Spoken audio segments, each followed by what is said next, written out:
საღამოშიდობის ეთერში არჩევანი ოპოზიციური უთანხმოება და უშედეგოდ დასრულებული კონსულტაციები ამ თემაზე რამდენიმე წუთში არჩევანის სტუდიაში კობა დავითაშვილი და დავით ბერძენიშვილი ისაუბრებენ. რატომ გადაწყვიტა პოლიციის ყოფილმა მაღალჩინოსანმა თბილისის მერობისთვის ბრძოლა და როგორ აფასებს საკუთარ შანსებს ჩვენ არჩევანის სტუდიაში ნიკა ივანიშვილს ველოდებით. და გადაცემის ბოლოს პირდაპირ ჩართვა ლონდონიდან ქრისტიან დემოკრატების სიის პირველი ნომერი და კიდევ ერთი ჟურნალისტი, რომელიც დიდ პოლიტიკაში აპირებს წასვლას. ჩვენ შეკითხვას ლონდონიდან პირდაპირ ეთერში ინგა გრიგოლია უპასუხობს. ეს ყველაფერი უახლოესი 1 საათის განმავლობაში არჩევანში და ახლა ჩვენი გადაცემის პირველი სტუმარი კობა დავითაშვილი ჩვენ სტუდიაში. საღამოშიც ბატონო კობა. შვიდება მოხსენებთ. მოგზავნით. ინგა გრიგოლიას არჩევანი ჟურნალისტიკიდან პოლიტიკაში რატომ გადაწყვიტა ცნობილმა ტელეწამყვანმა თბილისის საკრებულოს თავმჯდომარეობამ. ხელისუფლება უნდა შეიცვალოს აუცილებლად და უნდა შეიცვალოს არჩევნების გზით. ყველაზე ჟურნალისტური პარტიის კიდევ ერთი სახე და სიის პირველი ნომერი. რა ნიშნით შეარჩიეს არჩევანი ქრისტიან დემოკრატებმა ცნობილ ტელეწამყვანს. გაბედულება, შეუპოვრობა, ბრძოლის უნარი, ზოგიერთ შემთხვევაში აგრესიულობაც, რომელიც დღეს სჭირდება პოლიტიკურ ძალას. საღებია თუ არა პოლიტიკოსებისთვის გიორგი თარგამაძის ახალი განაცხადი და რას ფიქრობენ ინგა გრიგოლიას გადაწყვეტილებაზე მისი ყოფილი რესპონდენტები და დღეს უკვე კონკურენტები. ძალიან არ მინდა რომ ინგა გრიგოლია ნებით უნებლიეთ გახდეს იმ ხელისუფლების დამცველი, ვინც პირველ რიგში მას აუგზავნეს და დაუყურეს ის ტელევიზიები, სადაც ის მუშაობდა. საკრებულო არ არის პოლიტიკური ორგანო. და გაუნდიათ პოლიტიკაში საკრებულო დროს არ მგონია რომ ან სწორი იყოს ან შესაძლებელი იყოს. როგორი საკრებულოს თავმჯდომარე იქნება ჟურნალისტი ინგა გრიგოლია, ეს საზოგადოებამ უნდა გადაწყვეტოს. რას თავაზობს საზოგადოებას თავად ინგა გრიგოლია და რის შეცვლას აპირებს არჩევნებში გამარჯვების შემთხვევაში. მე ვფიქრობ, რომ თბილისის საკრებულო იქნება ძალიან სერიოზული პოლიტიკური ფრონტი. როდის გაიხსნება გრიგოლიას პოლიტიკური ფრონტი და იქნება თუ არა სკანდალური ტელეწამყვანი, ისეთივე აქტიური პოლიტიკაში, როგორც ჟურნალისტიკაში. არჩევანის სტუდიაში პირდაპირ ჩართვა ლონდონიდან. მერობის კანდიდატი რა სტრატეგიით ერთვება პოლიციის ყოფილი მაღალჩინოსანი წინასაარჩევნო მარათონში და ვის მიიჩნევს თავარ კონკურენტად ნიკა ივანიშვილი. თავარ კონკურენტად მივიჩნევ ბატონ გიგი უგულავას. იმიტომ რომ ეს ადამიანი არასწორად იყენებს თელ თავის რესურსებს. როგორ შეხვდნენ ოპოზიციური პოლიტიკური ძალები სახალხო დემოკრატების ლიდერის განაცხადს და რას ურჩევენ მერობის კანდიდატს. ჩვენი სურვილი იქნება თუ ვიხილავთ პრაიმერის მონაწილეთა შორის. ეს არავის არ ვეძებს, რა თქმა უნდა, თუ ვიღაცა გადაწყვიტავს რომ რაღაც თავისი დამოუკიდებელი პოლიტიკური ცხოვრება დაიწყოს, რა თქმა უნდა, მათი არჩევანია. რა არჩევანი გააკეთა ნიკა ივანიშვილმა და ვისი მხარდაჭერით აპირებს ბრძოლას დედაქალაქის მერობისთვის. მერობის კანდიდატი არჩევანის პირდაპირ ეთერში. შეუთანხმებელი ოპოზიცია. რა მოხდა გაჩეჩილაძე ალასანიას შორის და რატომ ცვლიდნენ გადაწყვეტილებებს ტელეკამერების წინ პრაიმერის მომხრეები და ალიანსის ლიდერები. ალიანსს მინდა უთხრა, რომ მიხედონ თავის გზას. ეს შეხვედრას ვაპირებ და ჩვენ გვაქვს ძალიან ჯანმრთელი, ვაჟკაცური და მეგობრული ურთიერთობა. მნიშვნელოვანი იქნება ისეთი პოლიტიკური ძალის მქონე ადამიანის და ადამიანთა ჯგუფის წარმომადგენლებთან შეხვედრა, როგორცაც ლევანი წარმოადგენს. რას წარმოადგენს ალასანიასთვის გაჩეჩილაძე და რას ფიქრობენ ალიანსში დაიცავი საქართველოს ლიდერზე. ეს არის პრობლემა ქართულ პოლიტიკაში დღეს, იმიტომ რომ ლევან გაჩეჩილაძე ცხოვრობს 2008 წლის 5 იანვრის ემოციით. არანაირი ურთიერთობა არ აქვს და არანაირი ინტერესიც არ აქვს. ალიანსის ლიდერი თუ რესპუბლიკელები, ვინ იღებს რეალურად გადაწყვეტილებებს სამი პარტიის გაერთიანებაში? მე მინდა ურჩიო ბატონ ლევან გაჩეჩილაძეს ამ თემაზე აუცილებლად შეხვდეს და ესაუბროს საქართველოს რესპუბლიკურ პარტიას, ვინაიდან ამ საკითხზე ალიანსში გადაწყვეტილებას იღებენ რესპუბლიკელები. ყველას მოსაზრება არის წონადი ახლების რესპუბლიკელების ოზარ სუბარის და ბუნებრივია ირაკლი ალასანიას. დავით ბერძენიშვილი და კობა დავითაშვილი სტუმრად არჩევანში. რაფობით გაგრძელდება ურთიერთობა იმ ოპოზიციურ პოლიტიკურ ძალებს შორის, რომლებიც რადიკალურად განსხვავებულ პოზიციებზე დგანან და რატომ დააყენა ლიდერმა ალიანსის ერთობა კითხვის ნიშნის ქვეშ. რესპუბლიკელებისა და ხალხის პარტიის ლიდერები არჩევანის სტუდიაში. კიდევ ერთხელ მოგესალმებით ბატონო კობა, გმადლობთ რომ მონაწილეობთ დღეს არჩევანში. ბატონო კობა, 7 მარტი გავიდა, გაჩნდა ახალი თარიღი, 28 მარტი.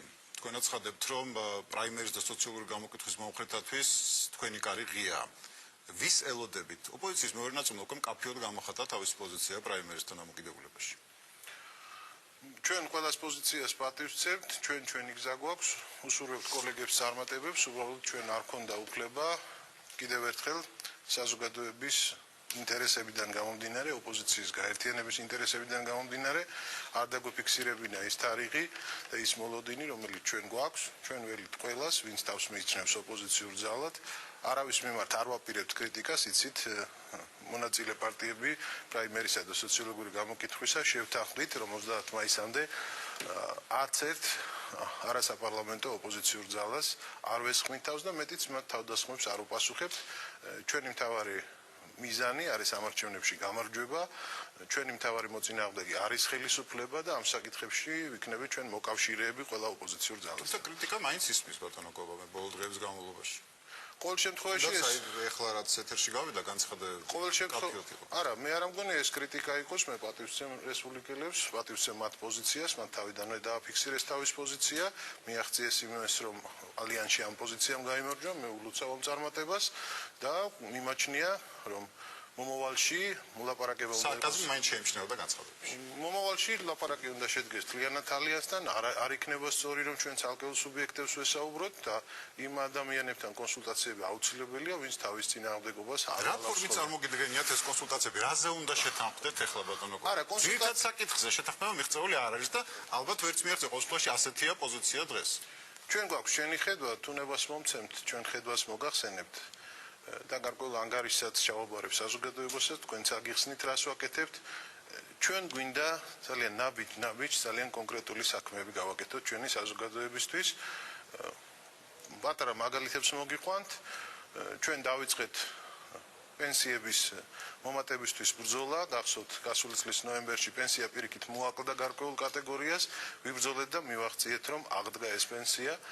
ვიბრძოლეთ იმისთვის თავის დროზე, რომ პენსია ყოფილიყო სტაჟი და დამსახურების მიხედვით და წინა ადგილობრივ არჩევნებზე მივაღწიეთ ამას. თუმცა ეხლაც ბოლო მომატება ერთის მხრივ მახარებს 10 ლარით, მაგრამ ეხლა რეგიონში ვიყავით დღეს მაგალითად გურჯაანში და ხალხი არის აღშფოთებული, რატომ იზრდება პენსია მხოლოდ თბილისში და რატომ არ არის დანარჩენი საქართველოს, ასე ვთქვათ, რეგიონები გათანაბრებული ამ საკითხში თბილისთან. ეს საზოგადოების გაკვირვებას და აღშფოთებას იწვევს. ასევე იცით თავდასხმა იყო ხელისუფლების მხრიდან მცირე მეწარმეების ფენაზე, ცნობილი ზედნადების, ასე ვთქვათ, ცვლილებები, რომლითაც ფაქტიურად მცირე მეწარმეების მოსპობას აპირებდნენ.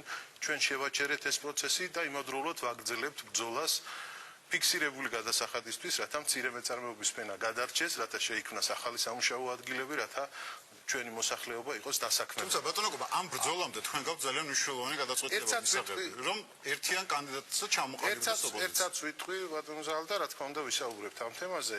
ასევე ჩვენ საკმაოდ სარისკო და რთული ნაბიჯი გადავდგით, როდესაც განვაცხადეთ, რომ ვიწყებთ კონსულტაციებს რუსეთის, ასე ვთქვათ, ხელისუფლებასთან, პოლიტიკურ და საზოგადოებრივ წრეებთან, იმისათვის, რათა მივახციოთ ქვეყნის გამთლიანებას და მოვისმინოთ რუსეთის, ასე ვთქვათ, ინტერესი საქართველოს მიმართ. თუ ეს ინტერესი არის საქართველოს დამოუკიდებლობაზე უარის თქმა, ბუნებრივია ჩვენ ამაზე არ წავალთ, არც დემოკრატიული არჩევანის, ასე ვთქვათ, არ გვეთმობა, მაგრამ თუ არის კონკრეტული ინტერესი, რომ საქართველოს ტერიტორიაზე არ იყოს სამხედრო ბაზა სხვა ქვეყნების, რომელიც ვთქვათ, საფრთხე შეუქმნის რუსეთის ინტერესებს, ამ თემებზე შეიძლება საუბარი და აქაც ჩვენ გვაქვს ძალიან კონკრეტული ნაბიჯები.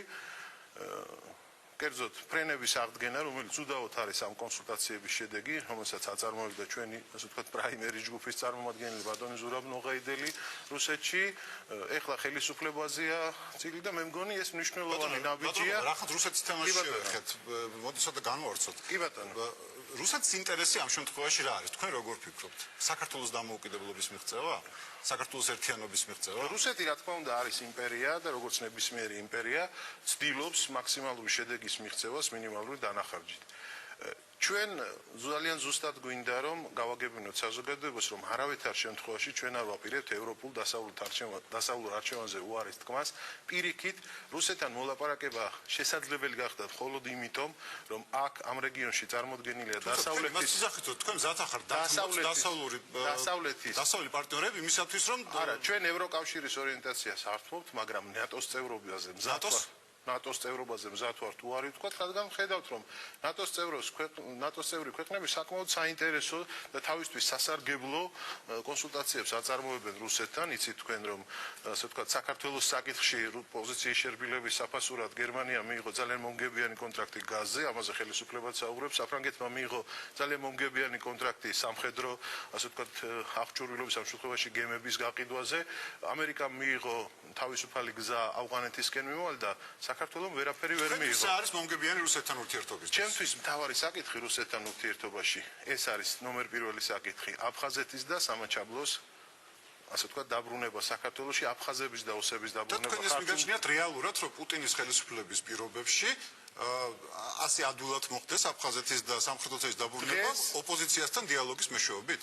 დღეს ამ ეტაპზე, როდესაც რუსეთში საზოგადოებრივი აზრი შექმნილია პირდაპირ ვთქვათ ანტიქართული, ამის მოხერხება ძალიან რთულია, მაგრამ თუ არ დავიწყეთ ჩვენ საზოგადოებრივ აზრზე მუშაობა, თუ არ შევხვდით რუს პოლიტიკოსებს, საზოგადო მოღვაწეებს, ჟურნალისტებს, თუ არ შეიქმნა რუსეთში ჯგუფი, რომელიც ღიად დაიწყებს იმაზე საუბარს, რომ საქართველოსთან მორიგება ღირს რუსეთის სახელმწიფო ინტერესების გათვალისწინების ფასად და თუ არ დავინახავთ კონკრეტულ ნაბიჯებს, ძალიან მნიშვნელოვანია, მე მინდა აღნიშნო რომ მე იმედიანად ვარ განწყობილი მას შემდეგ რაც ხედავ ნაბიჯებს რომელიც რა თქმა უნდა საკმარისი არ არის მაგრამ იგივე ფრენების აღდგენა რასაც მივახციეთ ამ მოკლევადაში და თუ ხელისუფლება არ შეუშლის ხელს ეს განხორციელდება ეს არის კეთილი ნების ნაბიჯი თქვენ რუსული საზოგადოება ახსენეთ და მე ამასთანავე ინტერვიუში მოვიხსენე ლეონტიევი რომელიც თქვენ ახსენეთ ვისთანაც დავუშვათ გინდათ ასე თქვათ თუ გნებავთ მე შეგახსენეთ ეს ლეონტიევი ის ადამიანია რომელიც რუსეთის ხელისუფლებას თავის დროზე აკრიტიკებდა იმისთვის რომ რუსული ჯარი თბილისამდე არ შემოვიდა.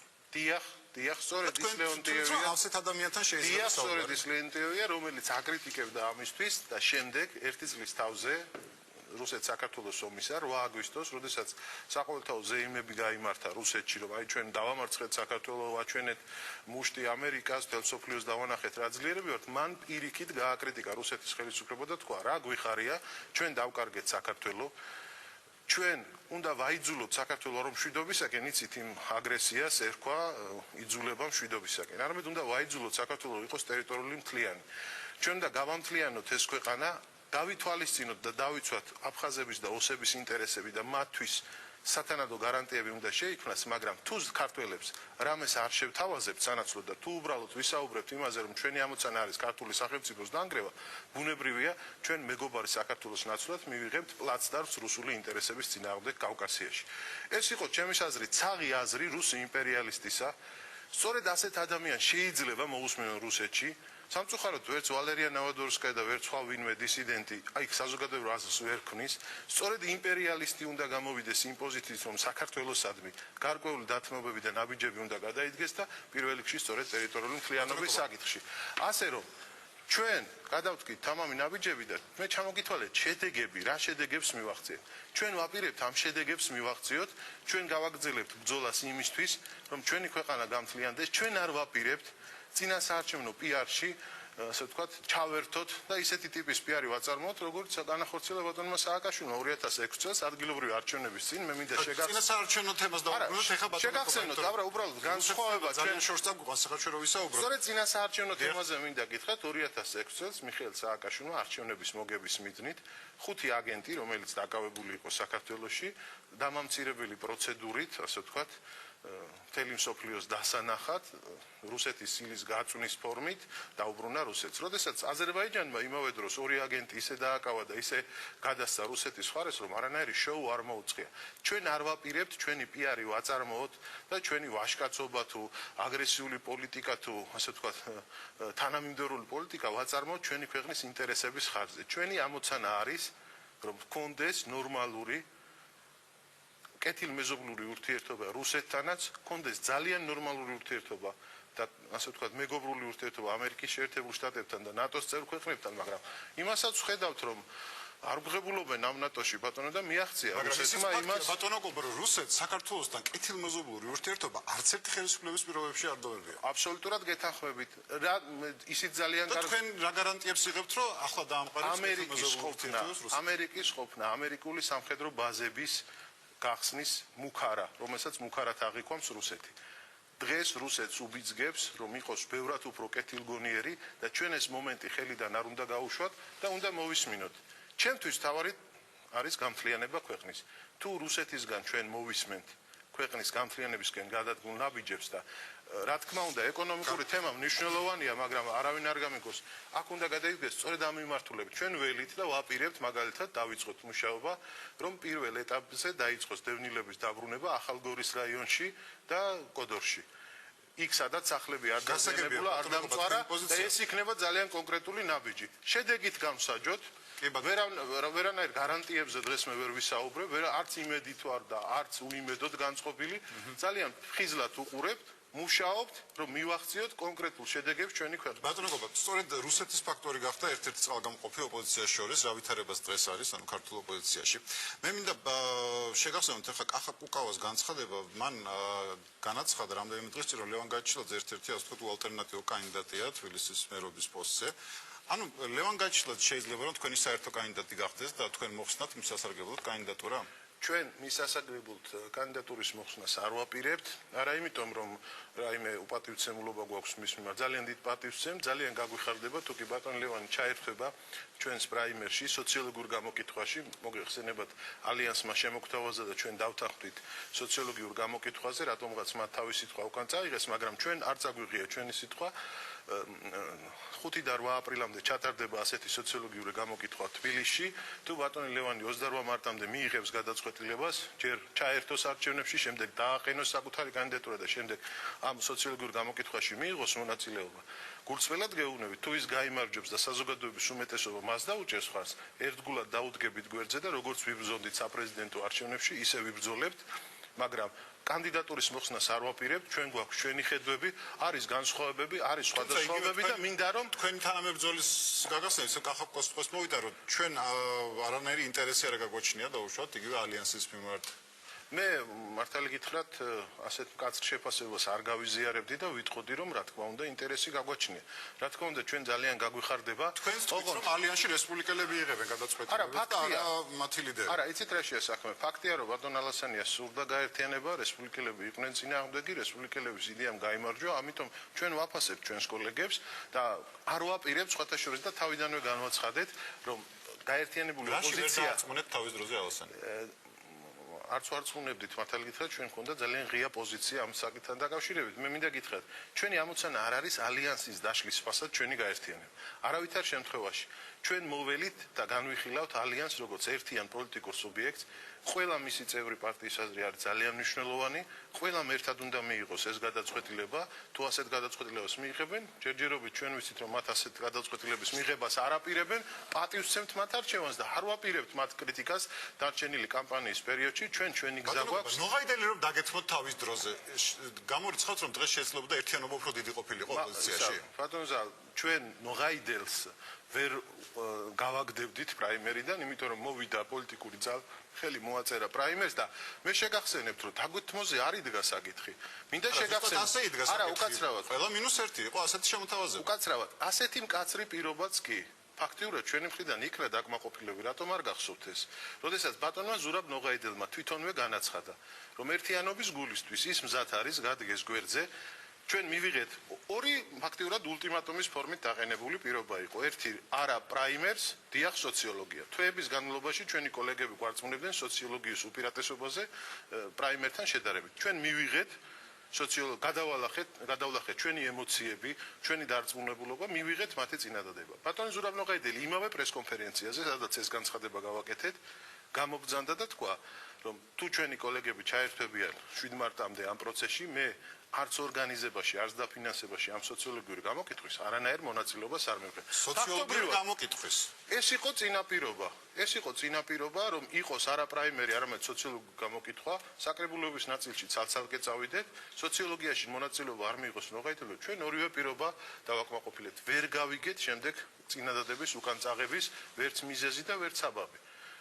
მაგრამ არ ვაპირებ ამის გამო მათ კრიტიკას, ეს მათი უფლებაა, მათ თავის საარჩევნო კამპანია გვაქვს, ჩვენ გვაქვს ძალიან ხისტი საარჩევნო კამპანია, ჩვენთან დაპირისპირებაში უკვე შემოდის ნაციონალური მოძრაობა, იცით გლანის ინციდენტი, როცა ჩვენ მშვიდობიან აქციას მოყვა თავდასხმა, ეგრეთ წოდებული ზონდერჯ ჯგუფისა და ერთ-ერთი, ასე ვთქვათ, წევრი მათ, ასე ვთქვათ, ფიზიკურად გაუსწორდნენ კონსერვატული პარტიის წევრს. ჩვენ ნიშნავს თუ არა, დღევანდელი ვითარებით რომ თქვენი გზები ალიანსთან საბოლოოდ გაიყო. არა მგონია, ჩვენ წავალთ ჩვენი გზით, ისინი წავლენ თავის გზის, სადღაც მაისში ჩვენ ალბათ ისევ შევხვდებით, მათ ჩატარებული ექნება თავისი კამპანია, ჩვენ ჩატარებული გვექნება ჩვენი კამპანია, საზოგადოება შეაფასებს მათ კამპანიას, ჩვენს კამპანიასაც და გააკეთებს არჩევანს და მე დარწმუნებული ვარ, რომ ჩვენ ერთმანეთისკენ სავალ გზას აუცილებლად მოვნახავთ. იმ ფონზე, როდესაც სახელმწიფო ელექტორატში ასევე ორი კანდიდატია და არა ერთი. ბატონი უგულავა სერიოზული, ასე ვთქვათ, კონკურენტი სახელისუფლებო ელექტორატის შიგნით არის ბატონი ჩანთურია. ყველა სოციოლოგიური გამოკითხვით ქრისტიან დემოკრატები არიან მეორე არჩევანი ნაციონალური მოძრაობის სამომრჩევლის. ანუ ნაციონალები თუ არ აძლევენ ხმას თავის პარტიას, აძლევენ ქრისტიან დემოკრატებს. თუ არ აძლევენ უგულავას და რაიმეს გამო აიყარეს გული, აძლევენ ჩანთურიას. ესე რომ შეიძლება მოხდეს, რომ ის მათი 30%, რომელიც კანონში დაიკანონეს კიდეც და განაცხადი გააკეთეს, რომ აი εμείς იმედი გვაქვს, რომ 30%-ს გადავლახავთ, შეიძლება ეს მათი 30% გაიყოს და ჩვენ მანამდე ჩავატარებთ საარჩევნო კამპანიას ჩვენ კოლეგებზე ყოველგვარი თავდასხმის გარეშე ვაჩვენებთ კონკრეტულ შედეგებს პენსიების საკითხში, ფიქსირებული გადასახადის საკითხში, ფრენების გახსნის საკითხში იქნება, დევნილების დაბრუნების საკითხში იქნება, ჩვენი კამპანია გვექნება, ჩვენს კოლეგებს თავისი და სადღაც მაისში ალბათ შევხვდებით საზოგადოებასაც წარუდგენ ჩვენს ნაღვაწს, ისინიც წარუდგენენ და შეიძლება კიდევ მოვილაპარაკოთ. ნახოთ მაისში როგორ გამართლდება მაისამდე. მოვლენებ დიდი მადლობა არჩევანის სტუმარი გახდათ კობა დავითაშვილი და ახლა ჩვენი შემდეგი სტუმარი არჩევანის სტუდიაში ვთხოვ დავით ბერძენიშვილს. საღამოშვილის საბატონოდ. მოგზაურობთ.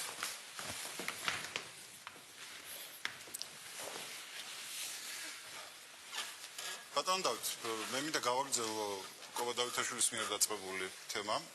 ბატონო კობა განაცხადა, რომ ალასანია თავის სურვილით მივიდა ჭადრაგის სასახლეში, მაშინ უბრალოდ რესპუბლიკელებმა მერე ხელი შეუშალეთ. რაში შეუშალეთ ხელი ალასანიას? ეს არ არის საინტერესო ჩვენი ამომრჩევლისთვის, ჩვენი მხარდამჭერებისთვის, პოტენციური მხარდამჭერებისთვის.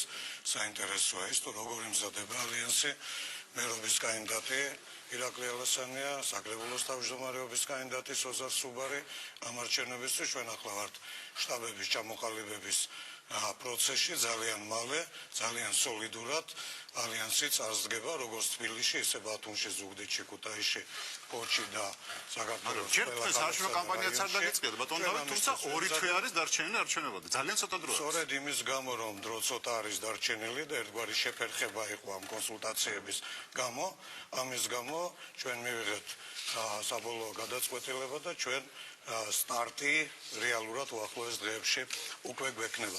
ჩვენ ვიცით ძალიან კარგად, რომ ადრე თუ გვიან ესა თუ ის ოპოზიციური ჯგუფი საკრებულოში ერთიანი კოალიციის შესაქმნელად ალიანსთან ითანამშრომლებს, ეს ბუნებრივი არის, ალიანსი არის ლიდერი ოპოზიციური გაერთიანება, ირაკლი ალასანიას აქვს ყველაზე მაღალი შანსი, რომ დაამარცხოს გიგი უგულავა, ერთი არის მერის არჩევნები, კარგია ბატონმა კობამ ბრძანა, რომ მაისში შევხედავთ, ვის რა შანსები ექნებაო.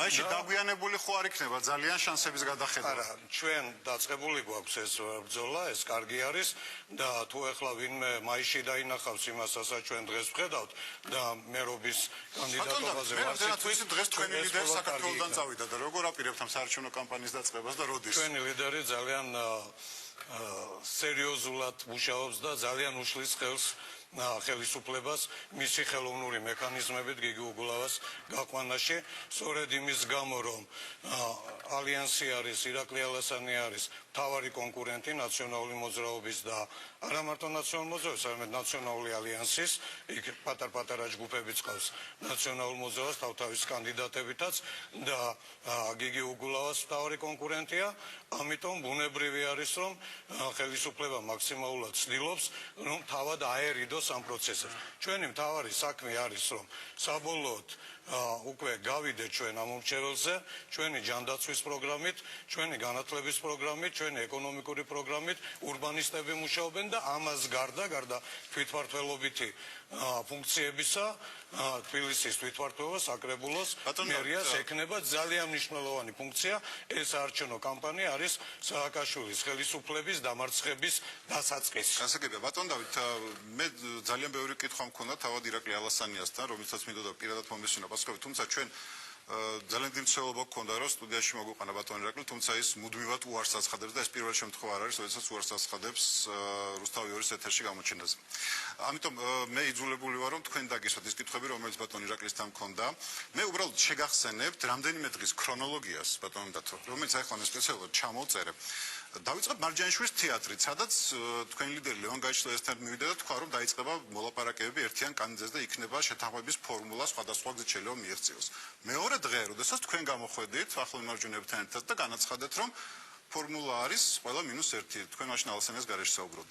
ამის შემდეგ ალასანიამ თქვა, რომ ნოღაიდელთან პოლიტიკური კოალიცია არ შედგება. ანუ დაადასტურა ჩვენი ფორმულა. ერთი დღის შემდეგ ზუსტად კიდევ ერთი განცხადება გაკეთდა, რომ რესპუბლიკელებს და ალასანიას მხრიდან, რომ რესპუბლიკელებსა და მემარჯვენეებს აქვთ არჩევანის თავისუფლება და ყველამ თვითონ მიიღებს, გააკეთებს არჩევანს. ამის შემდეგ იყო 24 თებერვალი ჭადრაკის სასახლე, შემდეგ ალასანია არ დაეთანხმა პრაიმერს და სოციოლოგიური გამოკითხვა მოითხოვა, ამაზე თანხმობა მიიღო და მე ისევ გადათქვა და დღეს ამ ბოლოდ განცხადება ის, რომ დაუშვათ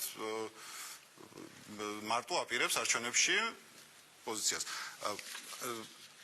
აი ესეთი მერყევი განცხადებების ფონზე ანუ რამდენად რეალურია რომ ამას ველოდი კი იმიტომ რომ სახელმწიფო არსენალში არის ეს არ ვიცი ამ ქრონოლოგიის მიხედვით შეხსენებისთვის ამან დაადასტურა ის რომ ალიანს გაცილებით მეტი რამ აერთიანებს ვიდრე ასხვაებს ალიანსმა ძალიან ღირსეულად როგორც ირაკლი ალასანიამ ისე რესპუბლიკელებმა ახლებმა და სოზარ სუბარმა გავიარეთ ამ არჩევანის ზღვარზე ჩვენ არ მოგვიტყუებია ჩვენი საზოგადოება იმ ერთადერთ საკითხში სადაც ჰქონდა ტაქტიკური სხვაობა ჩვენ ამაზე ღიად ვილაპარაკეთ თუმცა თქვენ ზუსტად ერთი კვირის წინ ულტიმატუმს უყენებდით ირაკლი ალასანიას არ გამოვა ახლა ეს ლაპარაკი დღეს ალიანსი საქართველოსთვის არის ხელისუფლების ერთადერთი ალტერნატივა.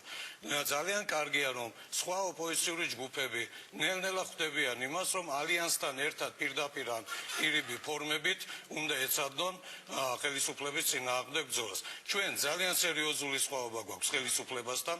ჩვენ ხელისუფლება გვთავაზობს მიხეილ სააკაშვილის სახით 7 ნოემბრის ერთი შემოქმედის თავარი შემოქმედის სახით რომ რუსეთს ვეომოთ ან ობობანა ვეთამაშოთ და ვნახეთ აგვისტოს კატასტროფა და ის ძალიან უსიამოვნო კადრები რაც თელმა მსოფლიო მოიარა გორში რომ ვერ იყო მთლად ხოჭაღად მიხეილ სააკაშვილი და მეორე და მესამე შემოქმედი 7 ნოემბრის ნინო ბურჯანაძე და ზურაბ ნოღაიდელი მაშინდელი პარლამენტის თავმჯდომარე და პრემიერ-მინისტრი რუსეთთან მონობას გვთავაზობს.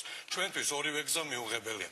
ჩვენს ამომრჩეველს ვეუბნებით. საქართველოს გადარჩენა, საქართველოს ხსნა, საქართველოს თანამედროვე დემოკრატიულ სახელმწიფო ჩამოყალიბება გადის ზუსტად იმ გზაზე, რა გზაზეც იარა ესტონეთმა, ლიტვამ, ლატვიამ, ბულგარეთმა, რუმინეთმა და ყველა სხვა ქვეყანამ ცენტრალურ და აღმოსავლეთ ევროპაში. ისინი ნატოშიც არიან. თუ არა თქვენ ლიდერი თქვენ გარანტია გაქვთ რომ ერთ კვირაში ალასანია გადაწყვეტილებას შეცვლის? თქვენც აგაქვთ უკვე ამის გარანტია და მაინდა-მაინც კმაყოფილი ხელისუფლება ამითი არ არის. ალიანსი ირაკლი ალასანიას ლიდერობით, სოზარ სუბარის საკრებულოს თავმჯდომარეობის კანდიდატობით სოზარი არის სიის ლიდერი საკრებულოს არჩევნებში, ალიანსი გადის თბილისში და ასევე მთელ საქართველოში ჩვენ შეგახსენებთ რომ ალასანია ტყვეთყავთ თაყვანილიო. ეს იყო თქვე არ მეთქვამს მე პლენში იყო ანუ ეს იყო პერიფრაზი იმისი რაც თელმა საქართველოს მიცოდა უცნობის სიტყვებისა არ გამოვიდა ეს ჩვენ მქონდა სხვაობები ეს სხვაობები დაიძლია და ეს სხვაობები ისე კარგად დაიძლია რომ დღეს სულიად ნათელი არის რომ ოპოზიციურ ფლანგზე ირაკლი ალასანიას და ალიანს დღეს რეალური კონკურენტი არ აყავს. ჩვენ ხომ ძალიან კარგად ვიცით, რომ მიხეილ სააკაშვილმა 2008 წელს 31% აიღო თავის წაყალბებები თბილისში, ესა ოფიციალური თვით. 70%-მდე იყო მისი წინააღმდეგი. და გარდა იმისა, რომ ლევან გაჩეჩილაძე მაშინ წამყვანი ოპოზიციური კანდიდატი და თავარი გაერთიანების მთელი 10%-ით უსწრებდა მას. კიდე სხვა ოპოზიციონერებმა აიღეს ხმები. ჩვენ ვიცით საპარლამენტო არჩევნების შედეგები ტოტალური გაყალბების მიუხედავად თბილისში 40%-ი ლევან გაჩეჩილაძე იყო თქვენი ფავორიტი, ოპოზიციის ფავორიტი, რომელსაც ლევან გაჩეჩილაძე იყო კარგი კანდიდატი და ლევან გაჩეჩილაძე მის როლი შეასრულა. პერიოდულად იცვლება ხოლმე ადგილები პოლიტიკაში, ხან პირველი ხარ, ხან მესამე, ხან მეათე, ხან მე-14. მანდა რომ მახსოვს ერთ შოუში მე კარგად მახსოვს ლევან გაჩეჩილაძე ასც მოიხსენია პრეზიდენტი. ლევან გაჩეჩილაძე არ წაუგია არჩევნები მიხეილ სააკაშვილთან და ეს თქვენს კარგად მოგეხსენებათ რეალურად იყო მეორე ტური და მიხეილ სააკაშვილი არის გაყალბებული პრეზიდენტი თუ ეს გინდათ ვათქვევინოთ გეტყვით თავი და არსებითი არის ის თავი დავანებოთ მოვახერხებ კი პასუხოთ ისე როგორც მე ვთვლი ამას საჭიროდ თავი ის კი არ არის ჩვენ წარსულში რა სხვაობები ქონდა ჩვენ გაცილებით მეტი გვაერთებს დღეს ალიანსი ძლიერია გაცილებით ძლიერი ვიდრე ერთი თვის წინ იყო ეს არის ხელისუფლების პრობლემა. ჩვენ არ გვინდა არც მონობა რუსეთთან საჰაერო სივრცეზე რო გველაპარაკებიან და აფხაზეთის და ცხინვალის დაბრუნების ეფემერულ გეგმებზე. არც აფხაზებთან, არც ოსებთან იმ ხალხს, ვინც ამაზე ლაპარაკობს, არანაირი გამოცდილება ურთიერთობის არ აქვს. განსხვავებით ირაკლი ალასანიასგან, განსხვავებით რესპუბლიკელებისგან, განსხვავებით სოზარ სუბარისაგან და ახალ მემარჯვენეებისაგან. მეორეს მხრივ ჩვენ რა თქმა უნდა არ გვინდა რომ საქართველოს დასავლეთისთვის იყოს წარმოჩენილი როგორც რაღაც სატელიტი ქვეყანა, როგორც არის ძალიან ბევრი აღმოსავლეთში, ახლო აღმოსავლეთში, აფრიკაში, სააკაშვილის ეს უნდა. სააკაშვილი ეუბნება დასავლეთს, ნუ მომთხოვ დემოკრატიას და ვიქნები შენი მხარდამჭერი, ავღანეთში მოგეხმარები. სხვები ეუბნებიან, ბურჯანაძე, ნოღაიდელი და კამპანია, რუსეთს, რომ თქვენ ხო დემოკრატიას არ მომთხოვთ და ამიტომ მოდი მე ვიქნები თქვენთან თქვენი სტანდარტებით. ოღონდ საქართველოში ხელისუფლება შეიცვალოს. ერთიც და მეორე გზაც არის მიუღებელი, სწორი არის ლიტვის გზა. თქვენ მას ძალიან ახალგაზრდა იყავით, მაგრამ ალბათ თქვენს გახსოვთ. იყო საქართველოში იდეები ძირს ლიტვის გზა, ამდენ სწორი იყო ლიტვის გზა. დღესაც სწორი არის ლიტვის გზა. ჩვენ ამისთვის ვემზადებით ჩვენ გსურთ დავამარცხოთ ხელისუფლება, ჩვენ ამას მივახცევთ. თავარი საკითხი არის ჩვენი ამორჩევლის დარწმუნება იმაში, რომ მოვიდეს არჩევნებზე. ეს არის ორთვიანი პროცესი. ალიანსის სიძლიერეში დღეს ჩვენი ამომრჩეველი რა თქმა უნდა დარწმუნებულია და სწორედ ეს არის თავსატეხი ხელისუფლებისთვის. დღეს რაღაც გადაცემაში ხელისუფლება არ ყავს. რატო არ აქვს ხელისუფლების კანდიდატები? არ დაიშალა მინდა გავაცმილო ხელისუფლება. სწორედ ეს არის პრობლემა ხელისუფლებისთვის, რომ ირაკლი ალასანია, სოზარ სუბარი არიან წამყვანი კანდიდატები, რესპუბლიკელები, ახალი მემარჯვენეები, პირველი ეშელონით, პირველი რიგის კანდიდატებით გავლენ. დღეს ყველა კანდიდატი ჯერჯერობით არ დაუსახელებია. არა, დასახელებით არ ჩვენ დაგვესახელებია, მაგრამ ბუნებრივია ამას ვამზადებ და ძალიან მალე საზოგადოებისთვის იქნება ცნობილი. მთავარი ამოცანა არის ეს. დღეს ხელისუფლების ფორმალურად ყოველ შემთხვევაში არც ერთ კანდიდატი რო არ ყავს. აორთქლდა საქართველოს ხელისუფლება. მოიყვანეთ გიგი უგულავ, მოიყვანეთ მათი მაჟორიტარები, დებატები გავმართოთ. ეს არის საჭირო, ეს აინტერესებს ჩვენ საზოგადოებას. მან უნდა იცოდეს საზოგადოება, რას ფიქრობთ ჩვენ ალიანსი ჯანდაცვაზე, რას ფიქრობთ ჩვენ განათლების სისტემაზე, რას ფიქრობთ ურბანისტულ ცვლილებებზე, რას ფიქრობთ იმას, რასაც ხელისუფლება აკეთებს. თუ ფასადი უნდა იყოს, უნდა გავიგოთ ხელისუფლების წინასაარჩევნო კამპანიის დროს, ამის დრო ძალიან ბევრი გექნება თქვენ რომ გააცნოთ თქვენი პროგრამა. ძალიან ბევრი ამბობს, რომ ალასანია გადაიღალა რესპუბლიკელებისა და ახლების ამბიციებით. რამდენჯერაც უნდა მკითხოთ, იმდენჯერ გიპასუხებთ, რომ ალასანიამ თქვა კონსულტაციები მორჩა და წერტილი. ალასანი არის კანდიდატი, ალასანი არის ლიდერი კანდიდატი, ალასანია გადაწყვეტილებებს იღებს ალიანსის სხვა ხელმძღვანელებთან მothatpirებით. ეს პროცესი დაწყებული არის. ხელისუფლებას არ გაუვიდა ნოღაიდელის პროექტი. ხელისუფლებას სურდა, რომ ნოღაიდელი ყოფილიყო არჩევნებამდე ოპოზიციის ერთგვარ გამსვლელად. ჩვენ ჩავჭერით ნოღაიდელის პროექტი. -1 ნიშნავდა, რომ აორთქლდა ნოღაიდელის პროექტი და ნოღაიდელი ვერ არის ოპოზიციაში რაიმე სერიოზული დისონანსის შემტევ. გაჩეჩილაძეს როლი აქცია დღეს ოპოზიციაში. ლევან გაჩეჩილაძეს არჩევანი აქვს. მე მივესალმები იმას, თუ ის ამ გაჭიანურებული ფიქრის შემდეგ მიიღებს გადაწყვეტილებას, რომ ხარი დაუჭიროს ირაკლი ალასანიას, თუ ის სხვა გადაწყვეტილებას მიიღებს და ტაიმაუტს აიღებს, ეს მისი არჩევანია. თავარი და არსებითი ნათელი არის. დღეს ჩვენ ძალიან კარგად ვიცით, 9 მილიონი ადამიანი, როგორც მოვიდა 2008 წელს, თუ მოდის თბილისში არჩევნებზე, არავითარი ოპოზიციური რაღაცა ფსევდოოპოზიციური კანდიდატები ბლომად ყავს ხელისუფლებას ამ არჩევნებისთვის გამოძებნილი ძველის და ახალიც, ძალიან ძველის და ძალიან ახალიც. არავითარი გაყალბებების მექანიზმები ხელისუფლებას არ ეყოფა თბილისში, ისე როგორც არ ეყო მიხეილ სააკაშვილს და მან მთელი 10% წააგო თბილისს. აი ეს არის ამოცანა. ჩვენ ჩვენი ნაბიჯებით უნდა დავარწმუნოთ. ნოღაიდელის გარდა ლევან გაჩილაძეს დღეს ის ლიდერი გახდა, რომელიც რესპუბლიკელებისთვის მიუღებელია. აი კიდევ ერთი ციტატა. გაჩილაძე სურს ძალიან ძვირად გაყიდოს ალასანიასთვის მხარდაჭერა. ვფიქრობ, საძმოების გადასაწყვეტი არ არის თუ როგორ უნდა მოიქცეს ირაკლი ალასანია. ამას ამბობთ იმ ადამიანზე, თქვენ, რომელსაც 2008 წელს საქართველოს პრეზიდენტად თავაზობდით. 2003 წელს ნაციონალური მოძრაობა, რესპუბლიკელები და კონსერვატორები ვიყავით ერთ ბლოკში და ჩვენ გავიმარჯვეთ და რესპუბლიკელების გარეშე აბაშიძის წინააღმდეგ სერიოზული წარმატების მიღწევა უბრალოდ გამორიცხული იყო. ასე რომ, როდესაც არის ვითარება, როცა ესა თუ ის კანდიდატი არის სასარგებლო, ის არის სასარგებლო. ლევან გაჩეჩილაძე იყო ძალიან კარგი ოპოზიციური კანდიდატი და მან თბილისში ნამდვილად დაამარცხა სააკაშვილი და ქვეყანაში იყო მეორე ტური, რომელსაც მაღალი ალბათობით მოიგებდა სწორედ გაჩეჩილაძე. დღეს არის ვითარება, რომ ირაკლი ალასანია, იცით რატოა ირაკლი ალასანია დღეს ყველაზე უფრო მიმზიდველი ჩვენი ოპოზიციური ამორჩევლისთვის, ჩვენი საზოგადოების დიდი ნაწილისთვის. 2008 წლის აგვისტოში მთელი საქართველო და მთელი მსოფლიო ხედავდა ორ ქართველს. ერთი, რომელიც გარბოდა გორში, მიხეილ სააკაშვილი, რუსული თვითმფრინავის დანახვისთანავე, ქალები, ჟურნალისტები მიატოვა იქა, ყველამ დაინახა. და მეორე, ირაკლი ალასანია, რომელიც ჩურკინს ეპაექრებოდა გაეროში და კვალიფიციურად იცავდა საქართველოს ინტერესებს. ამან გააჩინა ირაკლი ალასანიას მიმართ ნდობა და ამ წელიწადნახევრის განმავლობაში ამ ნდობის კონვერტირება მოხდა სწორედ პოლიტიკურ რეიტინგში. ჩვენ გველაპარაკებიან ერთობაზე, ფსევდოერთობის გამოსtildeებს ქონე ხალხი. ერთობა შევქმნით რესპუბლიკელებმა და ახლებმა, ირაკლი ალასანიამ და სოზარ სუბარბა. ეს არის მყარი, ღირებულებითი ერთობა, დასავლეთზე ორიენტირებული, დემოკრატიაზე ორიენტირებული, ადამიანის უფლებების დაცვაზე და სწორედ ეს ერთობა არის ამ ხელისუფლების ერთობაზე ლიდერი ძალიან ბევრს საუბრობდა ბატონ დავით, რომელმაც დღეს საარჩევნო კამპანიას დაწყება გამოაცხადა წავიდა. ხო ვერ დამიკარგებს სად არის ახლა ირაკლი ალასანია? მე არ ვიცი, რას მეკითხებით, მე ის ვიცი, რომ ირაკლი ალასანია, სოზარ სუბარი, რესპუბლიკელები, ახლები, მე არ ვიცი, მე თქვენთან მოვედი, ახლა მე ვერაფერს გეტყვით. არ იცით სად არის თქვენი ლიდერი დღეს? მე არ ვიცი, დღენახევრით გაეგზავნა თუ ნახევარი დღით თუ სამი დღით, ეს არის მისი საქმიანობის შემადგენელი ნაწილი. დღეს დათო უსუპაშვილი, რესპუბლიკური პარტიის თავმჯდომარე, არის რომში, სადაც არის ლიბერალ-დემოკრატიული პარტიის საბჭო, რომლის სრულფასოვანი წევრია რესპუბლიკური პარტია. ბუნებრივია, მას იქ საქმე. ჩვენ საქმე გვაქვს. ირაკლი ალასანია თბილისის მერობისთვის იბრძვის და ირაკლი ალასანია გახდება თბილისის მერი და მოდი ჩვენ დავილაპარაკოთ 31 მაისს აქ.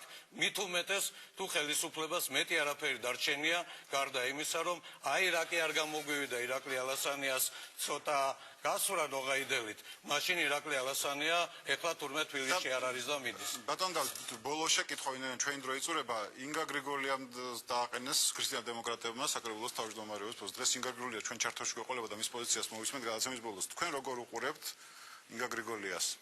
ინგა გრიგოლია ძალიან მაღალი ალბათობით იქნება საკრებულოში, და კი ეს პირველი ნომერი იქნება.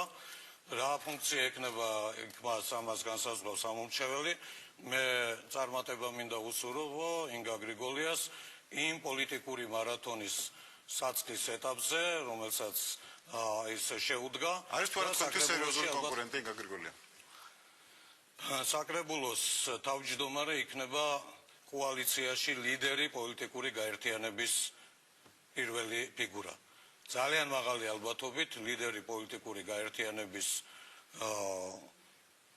ფუნქციას ამ არჩევნებში შეასრულებს ალიანსი საქართველოსთვის. ინგასთან და სხვებთანაც ჩვენ ძალიან მჭიდროდ დიდი მადლობა ბატონ დავით. დავით ბერძენიშვილი იყო ჩვენი სტუმარი. რამდენიმე წუთში რეკლამის შემდეგ ნიკა ივანიშვილი იქნება სტუდიის სტუმარი, ხოლო შემდგომ უკვე პირდაპირ ჩართვა გეულდება ლონდონიდან, სადაც ჩვენ შეკითხვებს ინგა გრიგოლია უპასუხებს. დროებით. მერობის კანდიდატი რა სტრატეგიით ერთვება პოლიციის ყოფილი მაღალჩინოსანი წინასაარჩევნო მარათონში და ვის მიიჩნევს თავარ კონკურენტად ნიკა ივანიშვილი? თავარ კონკურენტად მივიჩნევ ბატონ გიგი უგულავას. იმიტომ რომ ეს ადამიანი არასწორად იყენებს თელ თავის რესურსებს. როგორ შეხვდნენ ოპოზიციური პოლიტიკური ძალები სახალხო დემოკრატების ლიდერის განაცხადს და რას ურჩევენ მერობის კანდიდატს? ჩვენი სურვილი იქნება თუ ვიხილავთ პრაიმერის მონაწილეთა შორის. ეს არავის არ უძიებს, რა თქმა უნდა, თუ ვიღაცა გადაწყვიტავს, რომ რაღაც თავისი დამოუკიდებელი პოლიტიკური ცხოვრება დაიწყოს, რა თქმა უნდა, მათი არჩევანი არის. რა არჩევანი გააკეთა ნიკა ივანიშვილმა და ვისი მხარდაჭერით აპირეს ბრძოლას დედაქალაქის მერობისთვის? მერობის კანდიდატი არჩევანის პირდაპირ ეთერში. არჩევანი პირდაპირ ეთერში ნიკა ევანიშვილთან ერთად ბრუნდება საღამოშტოების ბატონო ნიკა. ბატონო განვაგრძობთ წინა საარჩევნო პერიოდის თემატიკას. ბატონო ნიკა ძალიან როგორც ეთქვა ძალიან დაძაბულად წარიმართება თბილისის მერობისთვის ბრძოლა კანდიდატებს შორის. რატომ მიიღეთ გადაწყვეტილება რომ თბილისის მერის პოსტზე დაგიყვანებოდა თქვენი კანდიდატურა ასეთი რთული კონკურენციის პირობებში? კონკურენცია მართლაც რომ რთულია, მინდა გითხრათ რომ ხაზი მინდა გაუსვა იმას რომ აქტიური მონაწილე მე ჩემი მეგობრებთან ერთად და ეხლა უკვე მხარდამჭერებთან და ჩემი პოლიტიკური გაერთიანების წევრებთან ერთად ვიყავით აქტიური მონაწილეები 2009 წლის აპრილ-ივნისის აქციების. სრულებით ვიზიარებდით იმ პათოს, რომელიც იყო ანუ ოპოზიციის მხრიდან დაყენებული შეკითხვების წინადადები ხელისუფლების მიმართ, მაგრამ კიდევ ერთხელ ვიძახი, რომ არანაირი ხმა ხალხის ამ ხელისუფლებამ ვერ გაიგო, მაგრამ აქვე მინდა ვთქვა, რომ ვერც ოპოზიცია მივარგა იმასთან დაკავშირებით, რომ არაფერი არ ქნა იმისთვის, რომ ხელისუფლებას მიეღო რამე გადაწყვეტილება და ვერც ვერაფერი ვერ გააკეთა. ამასთან დაკავშირებით გადავწყვიტეთ ჩამოგვეყალიბებინა პოლიტიკური გაერთიანება, რომელსაც შემდგომ დაერქვა სახალხო დემოკრატები და მიგვიღო მონაწილეობა ჩვენი საკუთარი ქალაქის, სადაც დავიბადეთ, გავიზარდეთ ადგილობრივ არჩევნებში. ხოლმე ეს იყო მიზანი. ბატონო ნიკა, როდესაც ახლა პარტიები და ლიდერები ერთმანეთში გარკვეულად ურთიერთობების გარკვევით არიან დაკავებული, თბილისის ქუჩებში გამოჩნდა თქვენი ბილბორდები და ასე ვთქვათ, წინასაარჩევნო კამპანია გაქვთ რეალურად დაწყებული. გაკეთა საკმაოდ ამბიციური განცხადებებიც, მაგალითად ასეთი, რომ მინდა საზოგადოებას პოლიტიკას სხვანაირად დავანახოთ. რას ნიშნავს ეს? როგორ აპირებთ პოლიტიკური რეალობის შეცვლას? თავარი ხაზი და თავარი გეზი იქნება ის, რომ ჩვენ კონკრეტულად მიმართული არჩევნები, რომელიც ადგილობრივ არჩევნებზე მაქვს ლაპარაკი, ჩვენ ავიღეთ მიზანმიმართულად ეს არჩევნები, იმიტომ რომ აღარ შეიძლება საზოგადოებაში იყოს ურთიერთდაპირისპირება და აი ეს ერთმანეთთან კამათი, როგორიც ახლა არის, რომელიც არავითარ შედეგს არ იძლევა და მინდა ვთქვა, რომ იმედგაცრუება, რომელიც საზოგადოებაში იყო ამ აქციების შემდგომ, უმოქმედობა ხელისუფლების და ასევე მინდა ვთქვა, რომ უმოქმედობა ოპოზიციის, სწორედ ამან გამოიწვია, რომ ჩვენ მივიღეთ ეს გადაწყვეტილება, რომელიც დღეს თუ ხედავთ რომელიმე პოლიტიკურ ძალას, ოპოზიციურ პოლიტიკურ ძალას, ვისთანაც თქვენ შეგეძლიათ თანამშრომლობა წინასაარჩევნო პერიოდში? არ ვიცი, ჩვენ რადგან მივიღეთ გადაწყვეტილება, რომ დამოუკიდებელი პოლიტიკური პარტია შეგვექმნა დაგვეფუძნებინა და დამოუკიდებლად არ გაგიჭირდებათ? არ ვიცი, გაგიჭირდება რა თქმა უნდა, აქ ყველას უჭირს, როგორც მე ვატყობ ოპოზიციურ ძალებსაც, მათ ელემენტარულ საკითხზე, რასაც ქვია გაერთიანება, იმასთან დაკავშირებით უჭირთ ერთმანეთთან საუბარი, მაგრამ მე არ გამოვრიცხავ მას შემდეგ, რაც ჩვენ ჩავამთავრებთ ამ წინასაარჩევნო ციკლს, ჩვენ ვიყოთ ურთიერთდამოკიდებული ერთმანეთთან, ანუ შემდგომ პერიოდში არ გამოვრიცხავ არავისთან თანამშრომლობას. მათ შორის მინდა ვთქვა, რომ არც სახელმწიფო ძალასთან. ცნობილია, რომ თქვენ მეგობრობთ ლევან გაჩეჩილაძესთან. არის თუ არა რეალურად იმის შანსი, რომ თუ ლევანმა დააყენა თავის კანდიდატურა მერის პოსტზე, თქვენ მოხსნათ მის სასარგებლოდ? მინდა ხაზგასმით თქვა, რომ არანაირ შემთხვევაში არ ვაპირებთ კანდიდატურის მოხსნას, იმიტომ რომ მიმაჩნია, რომ საერთო კანდიდატთან შეჯერებული საკითხი არ გამოვიდა, ეს უფრო ზღაპარს დაემსგავსა, საერთო კანდიდატო ვფიქრობ ვერ შეჯერდება. ერთადერთ შემთხვევაში, როდესაც კი ჩვენ გადავწყვიტავთ, რომ ჩვენი კანდიდატურა მოხსნათ, ეს იქნება მას შემდეგ, თუ მთელი პოლიტიკური ოპოზიციის სპექტრი, მათ შორის საპარლამენტო ოპოზიციაც შეჯერდება ერთ კანდიდატზე, გულისხმობ თორთლაძის პარტიას, თარგამაძის პარტიას და იმას, ვინც საპარლამენტო ოპოზიციაში არ შედის, თუ ისინი შეჯერდებიან ერთ კანდიდატზე, ჩვენ ერთობას არ გავემიჯნებით. დღევანდელი რეალობიდან დღევანდელი რეალობიდან მე მგონი საერთოდ არ არის წარმოდგენილი. ბატონო ნიკა, თქვენ საგზაო პოლიციის უფროსი ბრძანდებოდით წლების წინ, შემდეგ საზოგადოება დინამოს აღმასრულებელი დირექტორის პოსტი გაკავდა და ამჟამად თავმჯდომარის თანამდებობა. როგორ ფიქრობთ, ეს თქვენი სამუშაო გამოცდილება საკმარისი იქნება იმისთვის, რომ პოლიტიკაში ეს სერიოზული განაცხადება გააკეთოს თბილისის მერი გახდეს? თქვენ იწყებთ ყოველთვის იმ სამსახურიდან, რომელიც კრიტიკის ქართულს შეეხება, ეს არის არა, მე ამ შემთხვევაში კრიტიკულად ვარ მომიხსენებდი, რომ ეს ერთ-ერთი დიდი პოსტი იყო, რომელიც თქვენ გაკავდა. მაგაზე დიდი პოსტი მეკავა ერთიც, მეორეც მე მუშაობდი ადგილობრივ თვითმმართველობაში, ვიყავი ქალაქის მერიაში სამსახურის უფროსი, ვიყავი თბილისის მერის მრჩეველი, მაშინ იმის მერე ვიყავი თბილისის პოლიციის სამართლის მოადგილე, დაცვის პოლიციის დეპარტამენტის თავმჯდომარე და სულად ეს ჩემი გავლენილი გზა მიცა ადამიანებს, ვინც ჩემს ირგვლივ არის, იმის საშუალება, რომ დაესახელებინათ ჩემი კანდიდატურა თბილისის მერობის პოსტზე.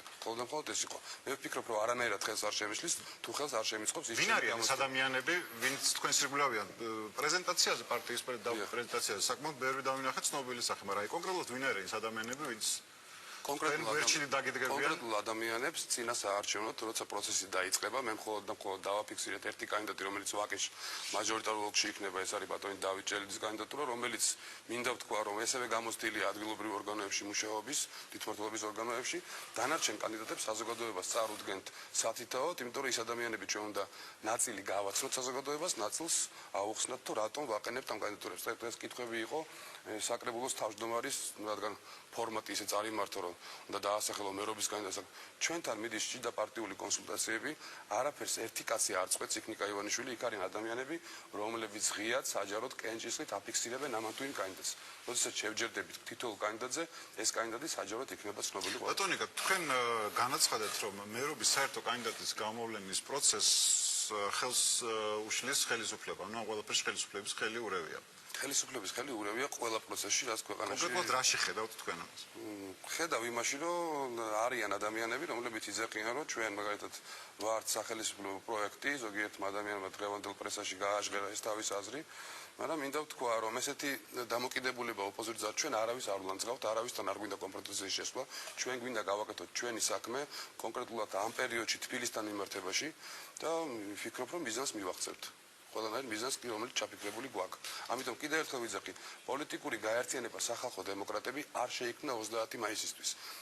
ჩვენ დავაფიქსირდით, ჩვენ შევდივართ ქართულ პოლიტიკაში და გვაქვს დიდი გეგმები საომავლო. არჩევნებში დამარცხების შემთხვევაშიც პოლიტიკური ორგანიზაცია განაგრძობს მუშაობას. უნდა როდესღაც ქვეყანაში უნდა მივიდეს ადამიანები მივიდნენ იმ დასკვნამდე, რომ როდესღაც არჩევნებს წააგებენ, ამის უდიდესი მაგალითები გვაქვს თუნდაც უკრაინაში იანუკოვიჩის პრეზიდენტად გახდომაზე, იმიტომ რომ მან რამოდენიმე არჩევნები მანამდე წააგო და ახლა პრაქტიკულად ნიკაევანიშვილი ძალებს მოსინჯავს. რა თქმა უნდა, ძალებსაც მოსინჯავდა, ჩვენ ძალას დავანახებთ საზოგადოებას. მე მინდა რომ საზოგადოება ნათლად გაიგოს, რომ ადამიანები, რომლებიც ათწლეულების მანძილზე პოლიტიკას აკეთებენ საქართველოში, ჩვენ ამით მინდა ყველას ბოდიში მოუხადო უღრმესი პატივისცემით ყველას, მაგრამ ამ პოლიტიკის ნაყოფი ჩვენ ვერ ვნახეთ, იმიტომ რომ საქართველოში არ არის დემოკრატია, ხალხი არ მართავს თავის ქვეყანას.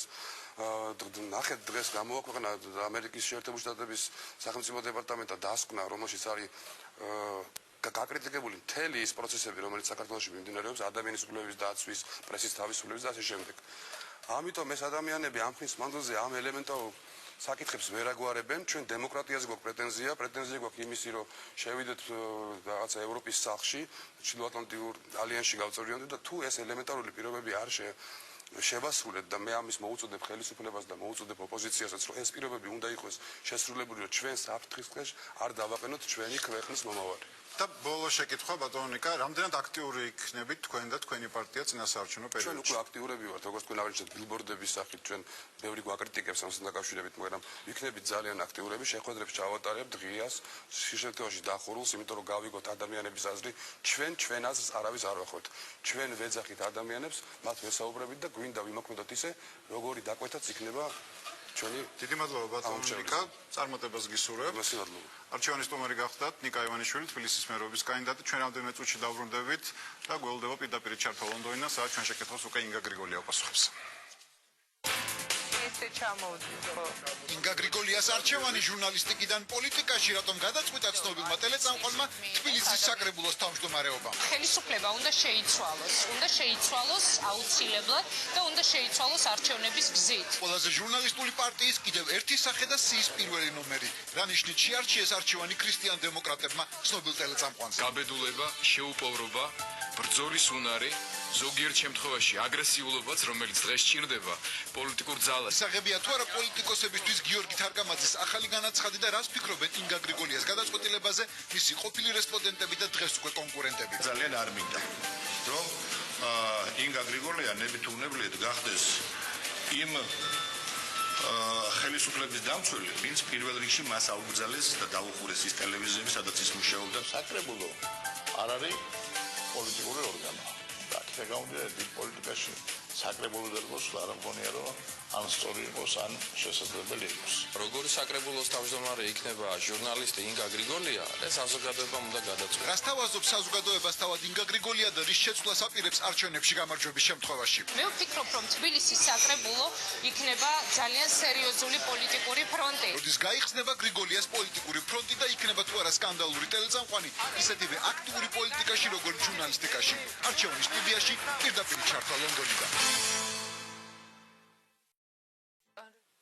არჩევანი პირდაპირ ეთერში ბრუნდება კიდევ ერთი ჟურნალისტი, რომელმაც გადაწყვიტა დიდ პოლიტიკაში წასვლა. ახლა ჩვენ პირდაპირ ეთერში ლონდონს თავთ, სადაც ინგა გრიგოლია იმყოფება. ინგა, მოგესალმებით. საღამომშვიდობისა ზალიკო. ინგა, ეს ის შემთხვევა, როდესაც მე ამ შემთხვევაში მე ჟურნალისტის ამპლუაში ვარ ისევ და შენ კიდე პოლიტიკოსის. ცოტა ნახოთ რა გამოგვივა, ეს პირველი შემთხვევაა, როდესაც მე პოლიტიკოსის ამპლუაში როგორც შენ თქვი, უნდა გავცე შენს მიერ დასმულ შეკითხვებს პასუხი მზად ვარ გავცე. ყველა შეკითხვას პასუხი ძალიან დიდი მადლობა რომ დამითმე დრო შენს გადაცემაში და საინტერესო გახდა შენთვის თქვა ჩემი თემა. ინგა, რატომ გადაწყვიტე პოლიტიკაში წასვლა? ეს კითხვაა ალბათ, რომელიც ყველას საინტერესებს დღეს.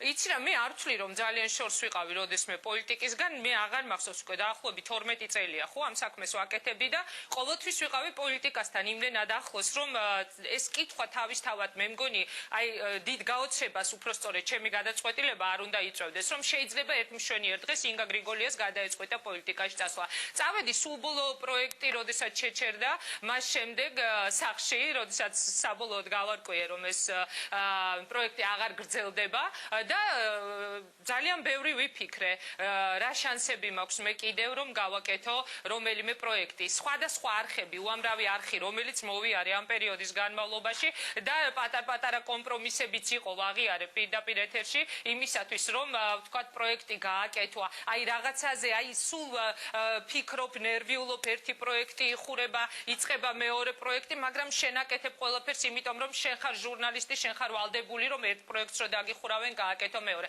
დღეს მე უკვე ვეღარ დავინახე ვერანაირი შანსი რაიმე ახალი სატელევიზიო პროექტის გაკეთების და კიდევ ერთი ისე არ მინდა გამომივიდეს რომ აი ინგა გრიგოლიან პოლიტიკაში წასვლა იმიტომ გადაწყვიტა რომ ის ტელევიზიაში გადაცემას ვეღარ აკეთებს. არა, ბოლოს და ბოლოს ადამიანის ცხოვრებაში შეიძლება დადგეს რაღაც გადაწყვეტილების მიღების მომენტი ამდენი წლის შემდეგ. მე ჩამომიყალიბდა ჩემს თავში უკვე იმდენად მკვეთრი პოლიტიკური პოზიცია რომ მივიღე გადაწყვეტილება ჩავერთო ბრძოლაში და ამ ბრძოლას ქვია ხელისუფლების წინააღმდეგ ბრძოლა. მე ვერთვები პოლიტიკურ ბრძოლაში. შენ ცხოვრებაში ძალიან ხშირად იყო რთული პერიოდები, მე კარგად მახსოვს.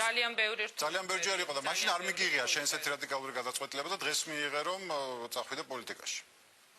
იცი რა, მე ყოველთვის ვცდილობდი ხოლმე რომ რაღაც შანსი მაინც მომეძებნა რომ გამეკეთებინა სხვა პროექტი და გემახსოვრება შენ მუდმივად ხანდახან ხუმრობის თემაც კი ხდებოდა ჩემი არხიდან არხზე მოგზაურობა. ანუ შენ სადაც გაქვს შანსი, იქ ყოველთვის მიდიხარ და აკეთებ ახალ გადაცემას და სხვათა შორის რა ლოგოს ქვეშაც არ მიმუშავია, შემიძლია ძალიან თამამად თქვა რომ ყოველთვის ვცდილობდი რომ მაყურებლისთვის მიმეწოდებინა სიმართლე და მე მგონი ძალიან კარგად იცის ეს პირველ რიგში სწორედ მაყურებელმა რომ არასოდეს ინგა გრიგოლიას არ დაუტოვებია არც ერთი შეკითხვა, რომელიც მას უნდა დაესვა პირდაპირ ეთერში, რა ლოგოს ქვეშაც არ უნდა. ინგა, რატომ ქრისტიან დემოკრატები?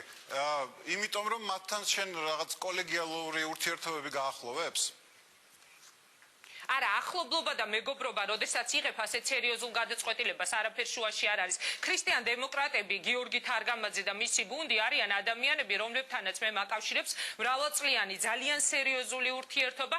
მე შევახსენებ ყველას, რომ მაშინ, როდესაც გიორგი თარგამაძე თავის გუნდთან ერთად აკეთებდა ძალიან სერიოზულ საქმეს ჟურნალისტიკაში, მაშინ, როდესაც ჯერ კიდევ ძალიან ჭირდა სხვათა შორის ხალხის მოყვანა, ინტერვიუს აღება, აი ელემენტარულად ვიღაც ადამიანისგან რომელსაც ქონება წაართვეს, ბიზნესი წაართვეს, უფლება შეულახეს, რომელიც იყო უკანონობი დატანჯული ამ ქვეყნის ხელისუფლების მხრიდან, სწორედ გიორგი თარგამაძემ და მისმა გუნდმა მოახერხეს ის, რომ ღია გახადეს ეს თემები და მე ვიტყოდი, რომ საზოგადოების შიში, რაღაცნაირი შიში, რომელიც ამ რევოლუციის შემდეგ თან ახლდა ჩვენს პოლიტიკურ ცხოვრებას, გადატეხეს. ჩვენ ვიყავით ვალდებულები, ჩვენ ვიყავით ჟურნალისტები და ვიყავით ვალდებულები, რომ ეს ყველაფერი უნდა გვეკეთებინა. სინამდვილეში არავინ იცის, იგივე გიორგი თარგამაძე და მის გუნდზე, რა ზეწოლები შეიძლება ხორციელდებოდა, რა მუხარები შეიძლება ხორციელდებოდა ამ წლების განმავლობაში, მაგრამ ვიყავით ჟურნალისტები, რომლებიც თავს თვლიდით ვალდებულად, რომ მიგვეწოდებინა მაყურებლისთვის მხოლოდ და მხოლოდ სიმართლე. გიორგისთან მუშაობა ჩემთვის იყო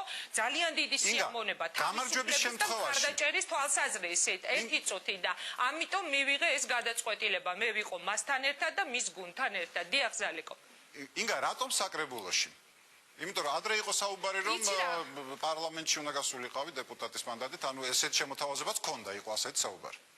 დიახ. რატომ შეიცვალა ეს? იყო ასეთი შემოთავაზება, მე არც დამიმალავს, როდესაც ჟურნალისტები მირეკავდნენ აქ და მეკითხებოდნენ, იყო თუ არა რაიმე კონსულტაციები, ვთქვათ, პოლიტიკური კონსულტაციები, მე ვადასტურებდი, რომ ნამდვილად იყო, ჩვენ განვიხილავდით სხვადასხვა ვარიანტს. მე პირობას გაძლევთ, რომ დამეყენებინა საპარლამენტო არჩევნებში ჩემი კანდიდატურა, შეიძლება ძალიან ხმამაღლა გამომივიდეს ახლა ამის თქვა, მაგრამ თუნდაც ერთ კონკრეტულ ჩუღურეთის რაიონში არ მგონია, რომ გამჭირვებოდა ხელისუფლების ამა თუ იმ წარმომადგენლის დამარცხება საპარლამენტო არჩევნებში. ვარ დარწმუნებული, მაგრამ მე ვთვლი და გიორგის გუნდი, ქრისტიან-დემოკრატების გუნდი ამ ეტაპზე თვლის, რომ ყველაზე მძიმე ბრძოლა არის ახლა მოსაგები თბილისის საკრებულოზე. მე ვფიქრობ, დამეთანხმებით, რომ ეს შენ როგორ აფასებ საკუთარ შანსს საკრებულოს თავმჯდომარის პოსტი რომ მიიღო ამ შემთხვევაში? საკუთარ შანსს ძალიან დიდი შანსი გვაქვს ჩვენ. ძალიან დიდი შანსი გვაქვს, იმიტომ რომ ეს ამ შემთხვევაში ქრისტიან-დემოკრატები ინგა უმრავლესობით უნდა გავიდნენ საკრებულოში. დასაკვირველია, ქრისტიან-დემოკრატები უნდა გავიდნენ უმრავლესობით საკრებულოში და მე მაქვს იმედი, რომ ჩვენ მივაღწევთ გამარჯვებას. რატომაც არა, რატომ არის ეს წარმოუდგენელი? ძალიან ბევრ ადამიანს, ვისაც მე დავლაპარაკები ვარ, სხვათა შორის ამ წლების განმავლობაში, აქვს იმისი განცდა, რომ არჩევნებით არის შესაძლებელი, რომ ყველაფერი შეცვალო ამ ქვეყანაში. მე შეგახსენებ, მიხეილ სააკაშვილის გაზეთ რეზონანსს მივეცი ინტერვიუ და ჟურნალისტ გიორგი ფუტკარაძეს ვეუბნებოდი, რომ სააკაშვილს გონია თქო, რომ ის არის ყველაზე მაგარი, რომ მას ვერავინ ვერ მოერევა, რომ შეუძლებელია, რომ მისი ხელისუფლებიდან წასვლა დააჩქაროს სხვა ოპოზიციურმა პარტიამ და მან ამას წინათ გემახსოვრება თქვა, რომ მე რომ ოპოზიციაში ვყოფილიყავიო, ამ ხელისუფლებას ორ თვეში დავამთავრებდიო. ჩვენ უნდა დავანახოთ სააკაშვილს, რომ ჩვენ შეგვიძლია მას გაუკეთოთ სწორედ ის, რაც მან გააკეთა თავის დროზე შევარდნაძის პერიოდში. საკრებულოს თავმჯდომარე სააკაშვილმა მოახერხა ის პროცესები მიეყვანა დაეგვირგვინებინა ბოლომდე. ინგა, ამ შემთხვევაში რო არ ჩაგეკითხვა არ შემიძლია უბრალოდ შენი გეგმები უფრო სხვა რამეს ხო არ უკავშირდება, მხოლოდ საკრებულოს თავმჯდომარეობას არა, იმიტომ რომ ეხლა შენ მიხეილ სააკაშვილის გზა ახსენე. არა, ძალიან სასაცილოა ეხა ამაზე ლაპარაკი. სააკაშვილი ვახსენე, იმიტომ რომ მე ამითი ხაზი გაუსვი საკრებულოს მნიშვნელობას. ძალიან სასაცილოა ინგა გრიგოლიამ ამ თემაზე ილაპარაკოს და პირობას გაძლევ რო არა. მე ამ ბრძოლას, როდესაც ვამბობ, მინდა გაგახსენოთ, რომ ეს იყო სწორედ იმდენად პოლიტიკური ცხელი წერტილი, საიდანაც მოხერხდა მაშინ სააკაშვილის მხრიდან შევარდნაძის გაშვება სახში. და მე მინდა შეგახსენოთ, რომ სააკაშვილმა ძალიან კარგად იცის, იმდენად კარგად იცის, რამდენად მნიშვნელოვანი პოლიტიკური პლაცდარმი შეიძლება იყოს ოპოზიციისთვის საკრებულო, რომ თავის შემდეგ ამ შიშის გამო ხალხო ზაზა ბეგაშვილი დანიშნა თავის ადგილას. ეხლა ეს ხო ყველაფერზე მეტყველებს. ანუ იყო ამდენი ხანი პასიური საკრებულო. ჩვენ უნდა მოვახერხოთ და უნდა გავააქტიუროთ. სააკაშვილს ვერ წარმოუდგენია, რომ შესაძლებელია მის წინააღმდეგ სწორედ ამ არჩევნების შემდეგ დაიწყოს ძალიან სერიოზული პოლიტიკური ძვრები. მე მაქვს იმედი, რომ ჩვენ მივაღწევთ გამარჯვებას. თუ ვერ მივაღწევთ, გაძლევთ პირობას, ძალიან სერიოზული ოპოზიციური ფრონტი გაიხსნება ხელისუფლების წინა. იგა, ეხლა შენ ჩემზე უკეთ მოგეხსენება, რომ პოლიტიკა გარკვეულწილად კომპრომატების ომსაც უკავშირდება და ეს არჩევნების წინ განსაკუთრებით აქტიურდება. დასაკვირველი. აი, როგორც კი გაჩნდა აზრი, რომ და ქრისტიან-დემოკრატები როგორც კი შენი კანდიდატურა დაასახელეს, შენ ყოფილ რესპონდენტებში ცოტა აქცენტი შეიცვალა. თითქოს ისინი უკეთ შენ კონკურენტად გაგიხილავენ. აი, რას ელოდები? ხო არ არის რისკთან დაკავშირებული ჟურნალისტ გრიგოლიას პოლიტიკაში წასვლა? რომელ რისკებზე ვსაუბრობთ გააჩნია. რაც შეეხება თქვა დამოკიდებულებას, დასაკვირველია, როდესაც შენ ამდენწლიანი გამოცდილება გაქვს, იცი სავარაუდოდ როგორ შეიძლება შეიცვალოს მოვლენები დამოკიდებულების თვალსაზრისით. გულწრფელად გეტყვით, მე უფრო ხელისუფლებისგან ველოდი და ჯერ კიდევ ველოდები და ალბათ წინ მაქვს მთელი რიგი სიამოვნებები ხელისუფლების მხრიდან თავიანთი ნაცადი მეთოდებით, მაგრამ ველოდი ხელისუფლებისგან უფრო მეტად აგრესიას. საბედნიეროდ ეს აგრესია არ წამოსულა ჯერჯერობით, მაგრამ აი იგივე პატარ-პატარა შეფასებები, რომ აი ქრისტიან-დემოკრატებთან რატო არის, აი ქრისტიან-დემოკრატებს რა უნდათ, იქ რაღაც ქვეტექსტები. მე მინდა ყველას მივმართო, რომ არავის მიმართ არანაირი პრეტენზია არ მაქვს, მათ შეუძლია გქონდეთ თავის შეფასებები, თუ ვინმე სჯერა ჩვენი, უნდა დაგვიჯეროს. ჩვენ მოვახერხებთ, რომ დავაჯეროთ ჩვენი ამომრჩეველი იმაში, რომ ამ არჩევნების შედეგად ჩვენ შეგვიძლია ქვეყანაში ინგა, როდის შეძლებ რომ დააჯერო, როდის უნდა გელოდოთ თბილისში? თბილისში 31 მარტს ჩამოვდივარ და რაც შეეხება ოპონენტებს, მე მინდა უბრალოდ მათ მივმართო, რომ ჩემი ოპონენტი ამ შემთხვევაში და იმ გუნდის ჩემი ინგა გრიგოლია აქ ერთი პიროვნება კი არ არის, მთელი გუნდია, ხო? არის ხელისუფლება და ოპოზიციაში ძველ პოლიტიკურ ოპოზიციის ლიდერებს, იგივე ადამიანებს, ვინც არიან დღეს ოპოზიციაში, მინდა მივმართო, რომ ახალი სახეების გამოჩენა სულაც არ არის ცუდი, ახალი სისხლის გადასხმა პოლიტიკური პროცესისთვის პირიქით ძალიან კარგია იმისთვის, რომ ჩვენ საბოლოოდ მივაღწიოთ მთავარ მიზანს. თუ ჩვენ ნამდვილად ვიბრძოლებთ ხელისუფლების შესაცვლელად, ეს არჩევნები არის ძალიან დიდი შანსი და მე მინდა ყველას მივმართო, რომ ვექტორი დარტყმის ჯობია, რომ წავიდეს ხელისუფლება. ინგა, სამწუხაროდ ჩვენ ჩართვის დრო იწურება და ძალიან გული მწყდება ამაზე, რომ კიდევ ძალიან ბევრი მქონდა შენთან სასაუბრო და საკითხავი. მე როგორც შენი კოლეგა და შენი მეგობარი, ყოველ შემთხვევაში წარმატებას გისურვებ შენს მომავალ გზაზე. ერთ რამეს ვიტყვი რა, ჩემთვის ეს არის პოლიტიკური არჩევნები, მაგრამ ეს იმას არ ნიშნავს, რომ იმ გუნდისთვისაც, რომელმაც წამომაყენამე ნომერ პირველად, ეს არის მარტო პოლიტიკური. ძალიან სერიოზული, საქმიანი, ძალიან სერიოზული საარჩევნო პროგრამა, რომელიც დაიდო ქრისტიან დემოკრატების მხრიდან, გია ჭანტურიას მხრიდან და ეს ყველაფერი უკვე როდესაც ჩვენ ამ მომრჩეველს შევხვდებით პირადად, მათ წინაშე იქნება განხილული. და ინგა, სანამ დაგემშვიდობებოდე, მე მგონი მაქვს ერთი წუთი დრო და უბრალოდ მინდა კითხოს, თბილისში რაღაც წყალგამყოფად გახდა ეს რუსეთის თემა. ანუ ლიდერები, ოპოზიციის ლიდერები, რომლებიც მოსკოვში დადიან, ეს ერთი მხარე არის და მეორე მხარე, რომელიც მათ აკრიტიკებს.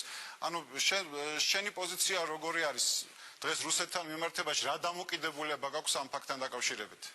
ამ მოსკოვთან ვიზიტებს. არა, დამოკიდებულება როგორ უნდა მქონდეს? დამოკიდებულება მაქვს ისეთი, როგორც ალბათ ნებისმიერ მოქალაქეს, ვინც თავის თავზე გადაიტანა და ვინც თავის თავზე გამოცადა, თუნდაც ის რაც მოხდა ბოლო პერიოდში. გულისხმობ საქართველოს წინააღმდეგ წარმოებულ ომს. მე მიმაჩნია, რომ თქვათ შედეგობრივი თვალსაზრისით ოპოზიციის ლიდერების შეხვედრა, თუ კი ამას გულისხმობ ძალიკო, თქვათ რუსეთის ხელისუფლებასთან, პუტინთან, რომელმაც დაბომბა, შედეგის მომცემი არ იქნება. ეს საკითხი არის დასარეგულირებელი, ეს საკითხი არის გამოსასწორებელი, ხელისუფლება არის პასუხისმგებელი, თუ კი რაიმე გაფუჭდა, ვთქვათ, საერთაშორისო ურთიერთობების თვალსაზრისით, მაგრამ უმჯობესი იქნება, რომ ნებისმიერმა პოლიტიკურმა ლიდერმა ამ თემაზე ილაპარაკოს რუსეთის ხელისუფლებასთან, თუ კი იგი მოახერხებს ჩაანაცვლოს მიხეილ სააკაშვილი, იმიტომ რომ ეხლა ამ შეხვედრების შედეგს მე ვერ ვხედავ. დიდი მადლობა, ინგა, მე კიდევ ერთხელ წარმატებას გისურვებ. დიდი მადლობა, წარმატებებს გისურვებ და მე მინდა გადაგიხადოთ ძალიან დიდი მადლობა და აქვე გამოვიყენებ და მივმართავ ამ მომრჩეველს.